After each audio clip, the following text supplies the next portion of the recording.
Welcome back to the Norfolk Currents podcast. I'm Erin Lindstrom, and I am so excited to be here at the Visual Art School at the Hermitage Museum. Thank you so much for being here, ladies. Thanks for having us. Yeah, would you mind taking a moment and introducing yourselves, telling us a little bit about what you do here? My name is Carrie Spencer, and I oversee our contemporary art exhibitions as well as our visual arts school. Jen Duncan, I'm the director of the Hermitage Museum. I'm Ashley Maggard. I'm the development director, so I handle all of the fundraising, including the capital campaign for this building. Well, that's exciting. Okay, so we've got money down at the end. So we're very much focused on the space here, and like as soon as you walk in, we were like, oh my gosh, like I would like to move in and have this as my home. But before we kind of get into the changes, can you tell us a little bit about the history of the Hermitage and like how we got here, where we are? Well, the Hermitage began as a summer home for William and Florence Sloan, and the museum itself is housed in the building they lived in. The Visual Arts School, this particular building, also came along at about that same time and was a stable for horses and other livestock until Mrs. Sloan turned it into a sort of school for little art classes in what would have been the 40s and 50s. However, the building didn't really have any major renovation until we started last year.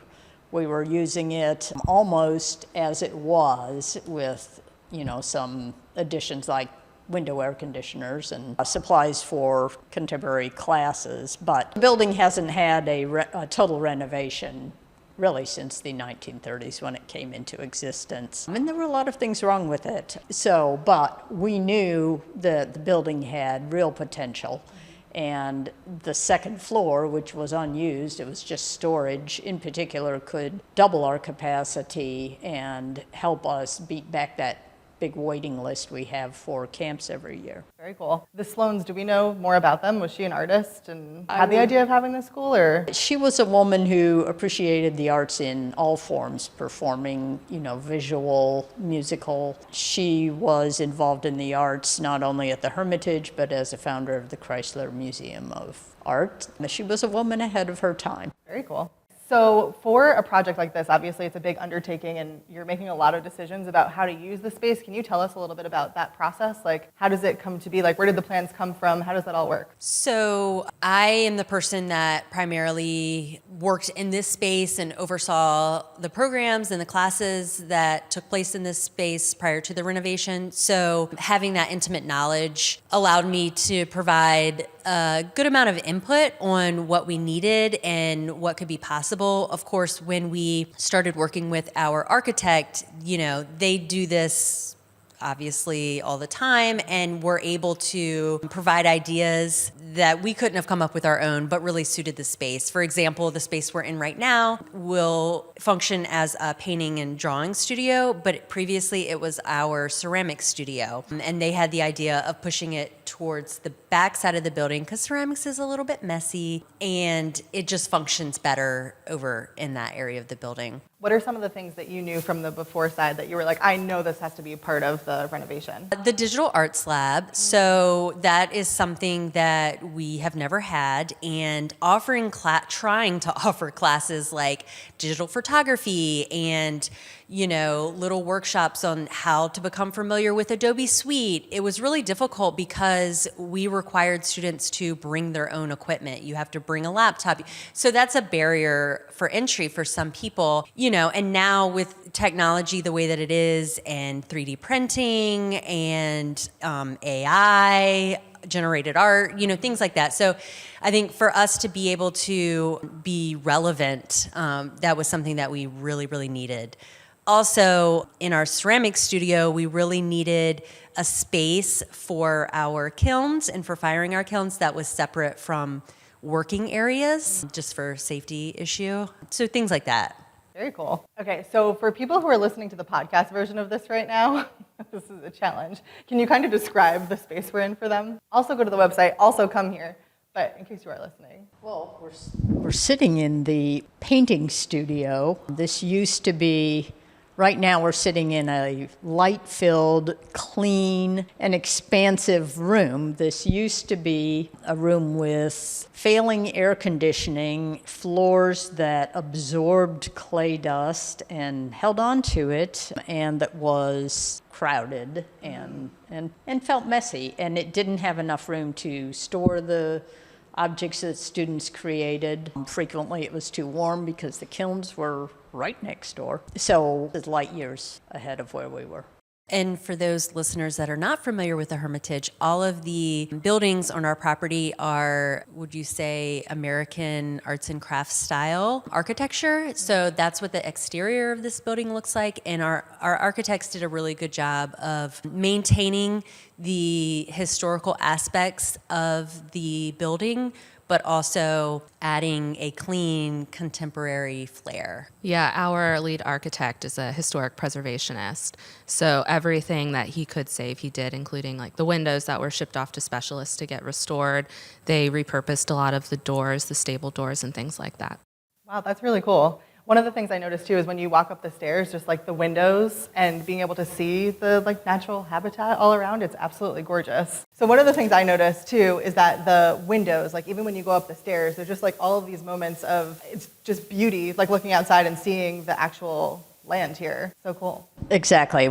That staircase is one of the most impressive features of the renovation. Also behind you, these glass doors, so that in the painting studio, the exterior doors can be completely open and it's all glass on the end, perfect light for painting. That's going to be incredible in the spring. I can't wait to come back and see that and paint some things. I'm a terrible painter. Do you find that there's a particular spot in this building that inspires each of you? Is there a place that you like? Well, it's that staircase for me. Yeah. Well, my background is ceramics, so I am just blown away by the ceramic studio and the transformation from what was to what is now. I'm still just excited about the whole project. I haven't Yeah. picked a favorite room yet. Yeah, fair enough. The like inner child in me who remembers the art classes that like the kiln, I don't think we've ever even saw it. And so knowing that kids will be able to see and experience that here is such a gift. That's so cool. So art's fun. Can we talk about money too? Sure. Yeah, like you like just lit up the biggest smile I've seen. Okay,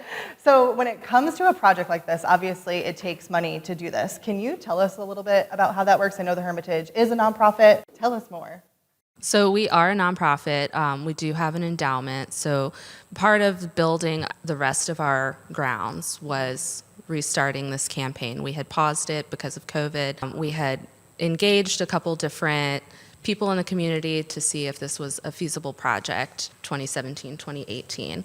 So 2020, 2021, we took a hard look at this building and our finances, how we would be able to raise $3 to $5 million. And we decided on a $3 million goal for this facility. Since then, we've exceeded that goal. We've exceeded our next goal, which was $3.5 million, and now we're on to $3.9 million. Wow. So at the end of this project, we'll have basically a brand new facility. We'll have raised $3.9 million, which for our first capital campaign to do that in 2 years is pretty phenomenal, and just kick off a whole new season at the Hermitage. Yeah, that's incredible. Would you say, is that, like, so when people decide to contribute, or this is individuals or this a group of people, and like, can you just talk a little bit about like the vision that they see and that they're saying yes to when that something like that happens? Because that's amazing. It's a combination of businesses, private foundations, public foundations, and individuals. We did have a lot of buy-in from very important people in our community who love supporting the arts and love supporting education. And I think other people seeing that they want to support this project really helped propel the rest of our fundraising. I mean, we have people who have given anything from $25 to six-figure gifts, and they all make a difference, especially with a project like this where now we have accessibility. We have a lift, which we didn't have before. So being able to have people contribute anything that they can sort of gives them ownership over this building and helps other people see that they have access to. Yeah, that's really cool. And on that point of access and having the lift and being handicap accessible, is there anything else that you want to point out as features, changes of the renovation that? Well, we do have more accessibility. So our parking lot is paved. We have accessible doorways, restrooms. We have a lift that gives access to the second floor. Having the second floor as usable space is major because it allows us to increase our capacity. We do spring break and summer art camp every year, and it's really popular. And so we can allow for more children to experience camp here at the Hermitage. So yeah. That thinking about strollers too with the parking lot, like so helpful. Beautiful. So as far as things that are coming up, events, classes, can you tell us more about what's happening, what people should be looking out for? Yeah, so our winter session of classes starts January 13th. We offer classes like basically by season. So we'll start with the winter. We will have ceramics classes, painting, drawing, we offer adult classes, but also children's classes. So we will have artful play, which is it's kind of like a caregiver and toddler time art making class. We will be doing children's pottery on Saturdays. We also have a ceramics open studio program that allows people to come and work in the ceramics studio independently. And then in addition to that, we will be doing spring break art camp, and then of course summer art camp. So fun. We love a camp. That's awesome. Well, thank you so much for having us here and for sharing with us. Is there anything else that you want people to know? Any little secrets of the space that we're not prepared and are off script? No, the space is flawless. There are no issues. Well, I'm sure. I know it's a work in progress and you're putting on the finishing touches here, but it really is an incredible space. And we so appreciate you taking the time to share with us. Sure, thanks for having us. Thank you. Thank you.